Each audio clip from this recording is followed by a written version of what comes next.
So good morning, nakatagari sa itong project karon guys. Kanya itong project karon is factory ni siya sa soft drinks. So share lang nako guys ang among activity karon. Mao ni siya among i-apply sa among slab. Mao ni gitawag og PU coating. So PU stands for polyurethane.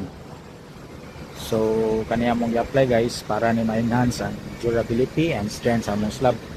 Especially ang among project is industrial structures. Okay? So paano mong i-apply ron, primer pa ni siya guys. So tomorrow, applyan sa din mo og final coating guys.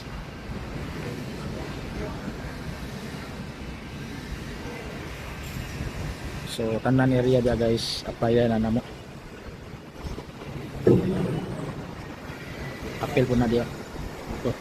Yeah. So, kung ako ginagiriya mong applyan guys. Okay. So, maro to. Thank you.